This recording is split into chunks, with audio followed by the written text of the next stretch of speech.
When Telangana state was carved out in 2014, the state has been granted an AIIMS hospital, which has normally have modern medical facilities. So AIIMS Bibinagar has commenced from off late. AIIMS Bibinagar started providing medical facilities to general public, and especially in the wake of second wave COVID, the hospital has scaled up its facilities and started providing exclusive COVID treatment also. Let us speak to AIIMS Bibinagar Director Dr. Vikas Bhatia. Namaskar, Dr. Vikas Bhatia. Namaskaram. Thank you very much for inviting me. Let us know, sir, what all the facilities we are having AIIMS Bibinagar at present, and what type of medical facilities you are offering to COVID patients. I came here 1 year back, exactly in the month of May, and I was at AIIMS Bhubaneswar, where we started the new AIIMS in 2012 during the lockdown. That time was a lockdown period, and this May also we had the lockdown. So in COVID time, when I came here, my main focus was at how to start the new organization, new institution, where people have a lot of expectations.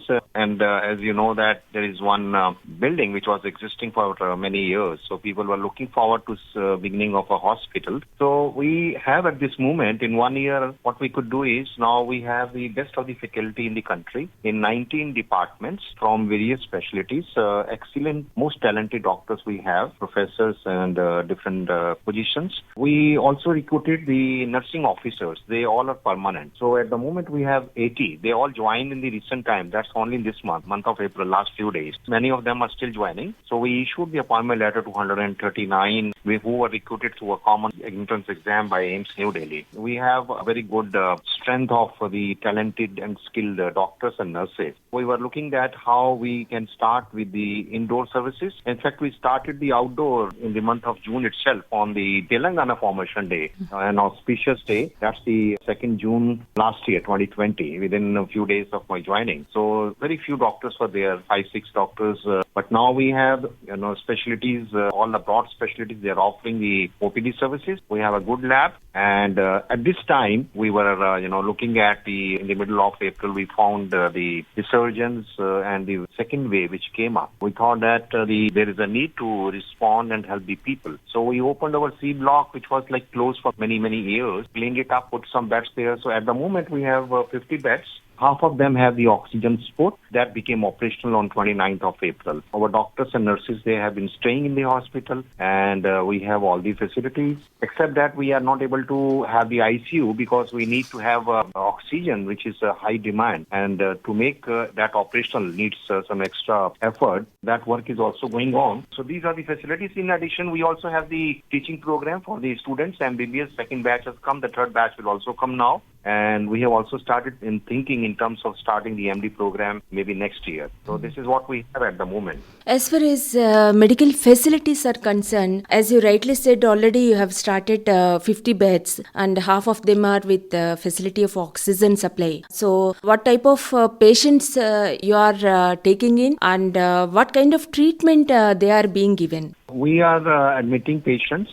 Most of them are from the neighboring areas. Even some of them even come from far off places. And now we are not taking any charges. There is no fee, and it's totally free of cost, and we are giving them food also. Patient with symptoms and whose oxygen saturation point is going down from below 94 and who needs some oxygen, or maybe some people who have some breathing difficulty, we are admitting them. So we keep monitoring, we put them oxygen, and we have the oxygen concentrators also. So far we have treated about 70 patients, and some of them, we have got 2 small ventilators also. We had to put them also on the ventilator, which we got last few months back. So we are able to save some lives here. So our doctors, they are providing, and we also have the remdesivir, which that has been in great demand, and there were a lot of shortage. We got it from the government of India, 3,000 injections. We are also giving medicines to them, and wherever it is needed, in the moderate cases or whatever doctors decide as per the protocol. So they are also being given those injections in addition to the other medicines.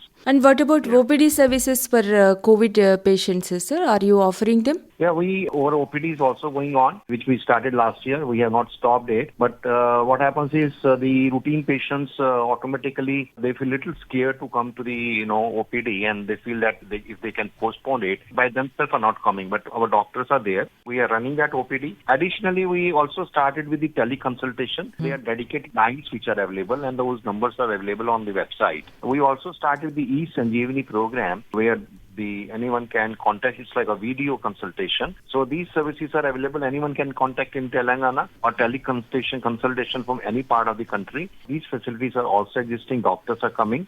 So additionally, we also started with in March only, on 26th March, we started with the RT-PCR testing. So that's a big sport to the people here. Earlier on, the samples were being taken and they were being sent elsewhere. So now we have the ICMR approved RT-PCR testing in addition to the rapid antigen testing facility, which is existing for quite some time. Nearly 150 to 200 investigation or tests are being done for the patients every day. How much is the positivity rate, sir, as far as your RT-PCR testing is concerned?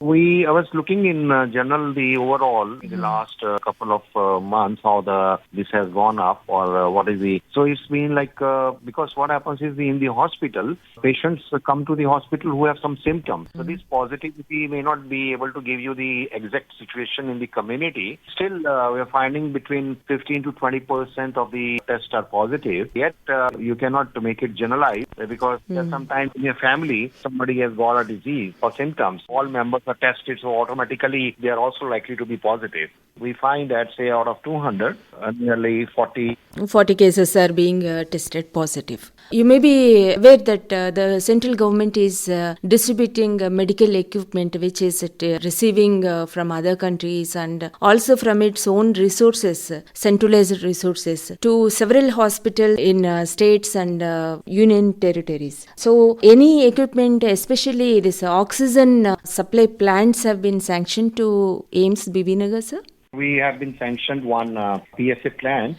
We have also requested to them, and we talked to the Ministry of Health and Family Welfare. They will provide one PSA plant to us. Additionally, we have also talked to some people in this region. So they have also committed that they will support us. I hope that, but to make this functional, it takes some time. But the good thing is that now we will be self-sufficient in the near future, in the upcoming days. And even if the corona comes in future or it doesn't come, these oxygen plants are going to be making us self-sufficient in managing the patients in future in general also. As far as other medical supplies, like just now you mentioned remdesivir and other oxygen supplies, till now the plant is yet to be set up. What kind of supplies you are receiving? Are they sufficient and to address the needs currently? As the foreign assistance started pouring in from different parts of the world, so whatever the countries were giving, so Government of India starting distributing to various institutions, central institutions in the beginning. So we got a few days back, like about 2 weeks back, the 3,000 I mentioned, the injection remdesivir, and we got 40 BiPAP machines which help in improving the breathing in the patients. We got 1 lakh masks, 5,000 N95 masks, and then 10 days back we got 50 big filled oxygen cylinders. That's really helpful to us. That's very helpful to us. Yesterday we got 8,000 goggles, 8,000 PPE kits, and 8,000 gloves, and another supply of 28,000 of N95 masks. What we got in last few days, and it is still coming. We have also requested government to provide us with some more ventilators, like 25, and oxygen concentrators. We have asked for about 80, and pulse oximeters about 100. So we hope that these will also be supplied us. And fortunately, just before the resurgence of this, we were having 5 small ventilators which we have put into the use, and also the 10 oxygen concentrators. We started using them, so the patients have been admitted. This facility is available for them. So I'm thankful to the Government of India that they came extended this sport well in time. We were having 25 beds in the beginning. Very soon we increased it to 50. We have a plan as we get more supplies and more equipment, wish to increase. I want to increase it to 100 beds immediately. Looking at it, This is what we can do, and we hope that the situation improves. Critical situation of the very high number of cases. We hope that it will come down in next couple of days. But we should always be prepared for future as well. Any action plan is there, sir, to scale up the bed position or the facilities at the hospital? Yeah, now that actually the master plan for development of the AIIMS has been approved by the government. AIIMS Bibinagar, there are different phases. So many AIIMS are coming up. So we are in the phase 7, like we are towards the, towards the end of the phases, phase 8. And so the one which already have been in the process, that is going on. Our master plan is approved, and I'm hoping very soon the tender will be out by the government of India. The construction work is expected to begin. So a lot of new complexes and buildings and medical college and including this building also will be renovated. Because this is partially built. So only 2 floors are ready. Things will come up, will expand, but within the existing infrastructure, we plan to increase our strength of beds to 200. We see if we can also start the ICU very soon. The possibility will explore it, the possibility of starting we have 2 or 3 operation theaters. We have surgeons with us, so we should be able to make operational as well. This is what I'm thinking to have in this year, 2021. Could you please give your appeal to our listeners, sir, especially those who are living in the surrounding districts, and please tell them about your helpline details and what type of services they can expect from you immediately during this COVID second wave. I appeal to all my fellow citizens, everyone in the neighborhood or in the far off places. First is to please take care of yourself, your family, your neighborhood, your friends, and follow all the appropriate behavior practices such as masks. Very, very important at this stage, even if you have been vaccinated. You come to the hospital in case you have the symptom, you can come forward and get yourself tested based on your symptoms, and if it is needed, whether you need to isolate yourself if it is positive at your home, or you may be advised to be admitted in the hospital, so depending upon the clinical judgment by the doctors. I also appeal to all of you that AIIMS Bibinagar is having excellent facility for the vaccination. We have been providing this facility to general public, and as the supplies further increase and more vaccines will be provided, I'll request we are open to, if we get enough supply, we can vaccinate up to 1,000, 2,000 people in a day. Please come forward. We have excellent facility of testing, vaccination, OPD, and admissions. So all this will be helpful to you. We want to help you, and at the same time, I appeal to all of you to